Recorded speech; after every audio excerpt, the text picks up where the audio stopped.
Hindenburg case में supreme court की expert committee ने अदानी ग्रुप को क्लीन चिट दी है और यहां पर हिंडनबर्ग केस में सुप्रीम कोर्ट द्वारा नियुक्त की गई कमेटी ने अदानी ग्रुप को क्लीन चिट दे दी है और कहा है कि पहली नजर में किसी भी कानून का उल्लंघन नहीं किया गया है और सेबी को कीमतों में बदलाव की पूरी जानकारी थी और हिंडनबर्ग केस की जांच के लिए नियुक्त की गई कमेटी की रिपोर्ट शुक्रवार को सार्वजनिक हो गई, जिसमें स्पष्ट रूप से कहा गया है कि अडानी ग्रुप ने शेयरों की कीमतों को किसी भी तरह से प्रभावित नहीं किया है। हमारे सहयोगी आशीष भार्गव हमारे साथ जुड़ गए हैं। आशीष, बताइए और क्या कुछ कहती है रिपोर्ट?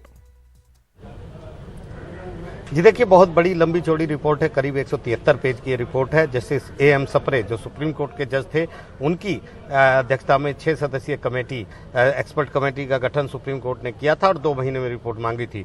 सुप्रीम कोर्ट में अपनी रिपोर्ट एक्सपर्ट कमेटी ने सौंप दी थी और वो रिपोर्ट अब सार्वजनिक हो गई है, क्योंकि सुप्रीम कोर्ट ने कहा था सब पक्षकारों को ये रिपोर्ट दे दी जाए। 11 जुलाई को इस पर अगली सुनवाई होनी है सुझावों पर।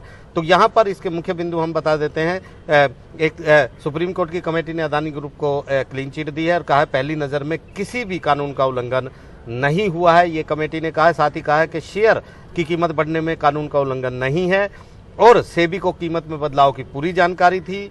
साथ ही साथ ये भी कहा गया कि अदानी ग्रुप ने शेयरों की कीमत को प्रभावित नहीं किया है और अदानी की कंपनियों में गैरकानूनी निवेश के सबूत भी नहीं मिले हैं। साथ ही साथ ये भी कहा है कि संबंधित पार्टी से निवेश में नियमों का उल्लंघन नहीं पाया गया है, ये कमेटी ने अपनी रिपोर्ट में कहा है। और ये भी कहा है कि अदानी जो ग्रुप है उसने लाभ पाने के लिए मालिकों के नाम भी उजागर किए, जिनको लाभ हुए थे वो भी उजागर किए थे और सेबी ने अदानी ग्रुप से मिली जानकारी को गलत भी नहीं बताया है। और साथ ही साथ न्यूनतम पब्लिक शेयर होल्डिंग को लेकर कानून का पालन किया गया है, ये कमेटी ने कहा है। और कहा है हिंडनबर्ग रिपोर्ट के बाद अदानी ग्रुप के जो रिटेल निवेश था उसमें उसका कारोबार बढ़ गया था, उसका हिस्सा बढ़ गया था। और साथ ही साथ हिंडनबर्ग रिपोर्ट के बाद अडानी ग्रुप ने निवेशकों को राहत देने की कोशिश भी की, लेकिन इस रिपोर्ट के बाद यानी हिंडनबर्ग की रिपोर्ट के बाद शॉर्ट सेलरों ने काफी मुनाफा कमाया, जिसकी जांच की होनी चाहिए, ऐसा कमेटी ने कहा है। यानी हिंडनबर्ग पर सवाल उठाए हैं और साथ ही साथ कहा है कि ये जो निष्कर्ष हैं ये अंतिम नहीं है, ये प्रीमा फेसी है, क्योंकि सेबी की जांच अभी चल रही है। तो काफी अहम यहाँ पर फाइंडिंग दी है जस्टिस AM सप्रे की कमेटी ने, जिस पर 11 जुलाई को एक अहम सुनवाई होगी, जब पक्षकार भी अपना पक्ष रखेंगे, अपने सुझाव रखेंगे। तो यहाँ पर अभी रिपोर्ट सार्वजनिक हो गई है।